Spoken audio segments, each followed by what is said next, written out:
Occident. Ouais, bon, alors d'habitude, il le fait avec le nucléaire. Là, il a un peu changé sa rhétorique. Désormais, il menace avec la production de missiles.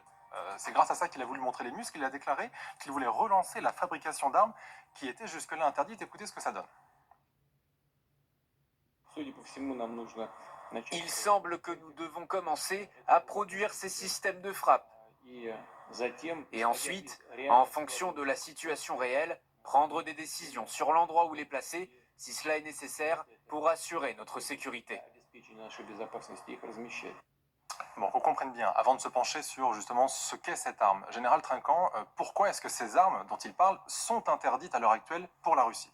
Alors, je reviens sur ce que vous avez dit. Il s'agit d'armes nucléaires. Hein. Oui, d'accord. ça fait. C'est des armes nucléaires à moyenne portée qui avaient été interdites après un accord. On rappelle que c'était des armes qui concernaient essentiellement l'Europe, en fait.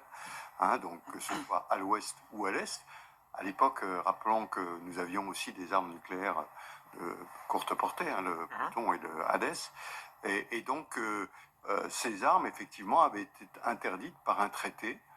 Et on n'en parlait plus. Donc d'un seul coup, le président Poutine se remet à parler du nucléaire avec des nouvelles armes qui, au passage, entre le discours et la réalisation des choses, il passe quelques années. Ouais. Hein, donc bon, voilà. Donc c'est un discours, effectivement, qui remonte une certaine agressivité. Voilà, à un moment où peut-être il considère qu'il y a des incertitudes et qu'il peut placer ce discours. Mais qu'est-ce qui fait la différence, Aurélien Duchesne, entre du coup ces armes interdites nucléaires et d'autres armes nucléaires qui sont en revanche bien autorisées depuis très longtemps? Il y a à la fois le vecteur et la portée. On parle d'armes entre 500 et 2500 km de portée, pour ça qu'on parle de portée intermédiaire, et le traité de 1987 qui les proscrit, c'était d'une part la portée, mais aussi le type de vecteur, ce sont des armes terrestres, c'est-à-dire que par exemple les armes aériennes tirées depuis des avions ou les armes tirées par des sous-marins nucléaires ne sont par définition pas concernées, on parle d'armes terrestres. C'est d'ailleurs peut-être une des raisons aussi qui peut pousser les Russes à vouloir relancer cette production, c'est qu'on parle depuis 2019, au moment où les États-Unis de Donald Trump ont dénoncé le traité de 1987, ils disent les Russes ont relancé la production notamment du 9M729 qui est justement un missile qui a soi-disant une portée inférieure à 500 km, très probablement beaucoup plus, ce qui était en violation de ce traité, et une des raisons pour lesquelles les Russes avaient apparemment relancé la production de ce genre de missile, il y a des raisons industrielles tout simplement. C'est que dans leur triade nucléaire, nous on n'a que la dissuasion aérienne et celle des sous-marins,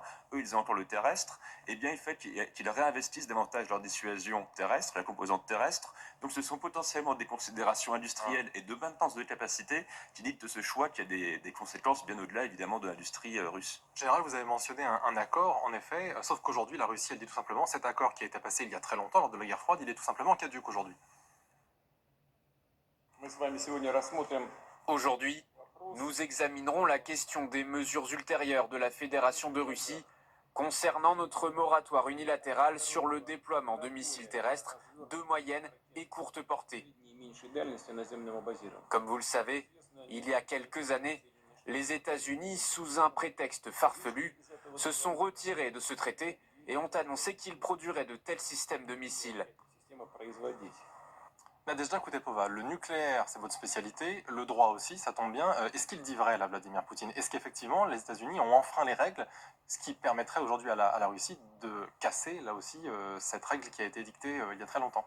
Mais à mon avis, c'est un prétexte, sachant la mentalité de cette équipe de Poutine, vu des agendas politiques qui passent aujourd'hui à l'Europe, il devait d'un certain sens, à menacer encore à nouveau. Il doit se rappeler au grand public. En plus, c'est toujours attache attention.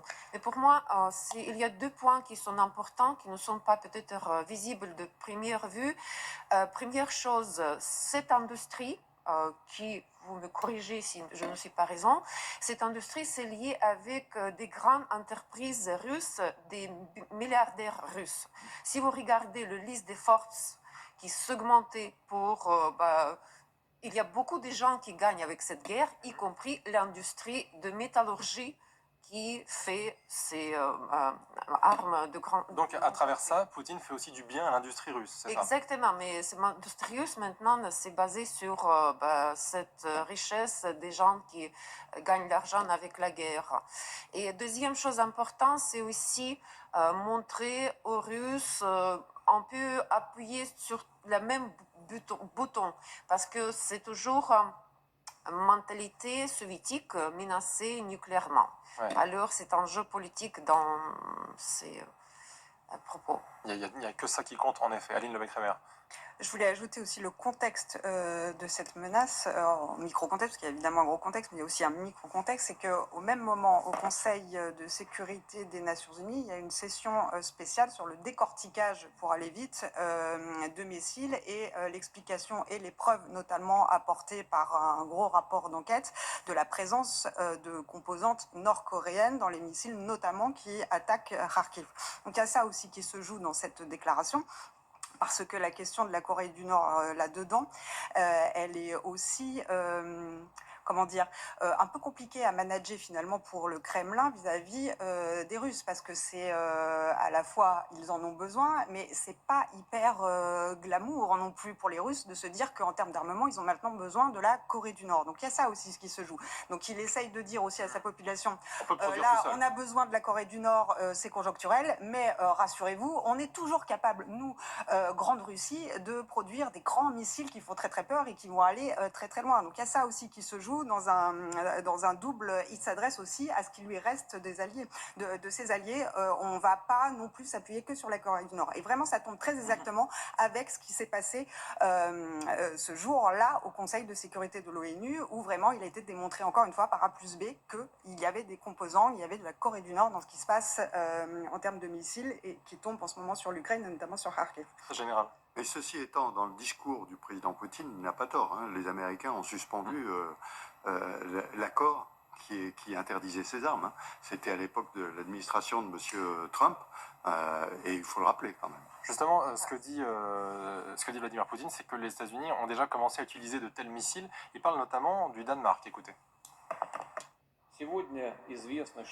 Aujourd'hui, comme vous le savez, les États-Unis non seulement produisent ces systèmes de missiles, mais les ont déjà amenés en Europe pour des exercices au Danemark. On a récemment annoncé leur présence aux Philippines. On ne sait pas s'ils ont retiré ou non ces missiles de là-bas. Quoi qu'il en soit, nous devons réagir à cette situation et prendre des décisions sur ce que nous devrons faire ensuite dans ce domaine.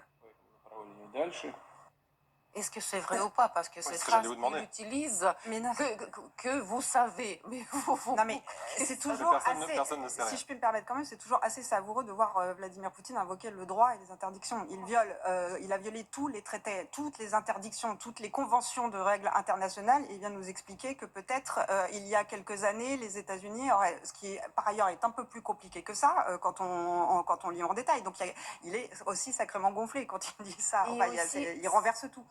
Quand Poutine s'appuie sur ce bouton, il remplace l'agenda russe par la question nucléaire. Vous savez, c'est dans sa stratégie à serrer les ceintures, parce qu'en Russie, c'est chaque jour n'importe quoi, cette attaque terroristique à Daghestan, pour que les Russes ne pensent pas qu'est-ce qui se passe en Russie. Par exemple, il y avait un grand incident avec le train qui est tombé en raison que voie ferroviaire était endommagée. Donc Et c'est aussi une pourquoi? diversion. Exactement, c'est pas une diversion, mais ça nous montre que le système de traitement des choses communes ne sont pas bien financés et comme des conséquences, ça passe quelque chose. Et tandis que Poutine annonce menace nucléaire comme la chose primordiale pour des Russes, c'est pas vrai, mais c'est bien, ça fonctionne bien sur la mentalité russe. Aurélien Duchesne, quand il parle justement de ces missiles présents au Danemark, missiles américains au Danemark, est-ce que c'est sûr, c'est avéré? Est-ce que c'est possible ou est-ce que c'est tout simplement hors de question et qu'il n'est absolument pas avéré qu'il y ait une présence de ces missiles justement sur le sol européen? Déjà, il n'a pas parlé du type précis de missile en question, parce qu'à ce moment-là, si on prend par exemple les têtes nucléaires qui sont basées en permanence dans le cadre du nuclear sharing, du partage nucléaire de l'OTAN, il y en a de tout temps en Allemagne et en Turquie. Ce sont des armes qui ne sont pas concernées par le traité qui a été dénoncé par les Américains, c'est des armes aériennes. Là, rien ne nous dit que ce n'est pas ce genre d'armes, par exemple, qui aurait été employé par les Américains dans des exercices. La deuxième chose, et que si on remonte vraiment le fil, c'est à partir de 2014 que les Américains commencent à dénoncer le traité. Pourquoi? Et ils l'ont fait pour de bon juridiquement en 2019, parce qu'ils reprochaient aux Russes d'avoir non seulement recommencé à construire des types de missiles et de lanceurs qui étaient interdits, mais aussi de les déployer potentiellement dans l'exclave de Kaliningrad, entre la Pologne et la Lituanie. Donc, s'il fallait remonter le fil, ce serait les Russes qui auraient recommencé. C'est un peu une redite du scénario de la crise des euromissiles de 1987, celle qui a conduit justement à signer ce traité contre les forces nucléaires intermédiaires.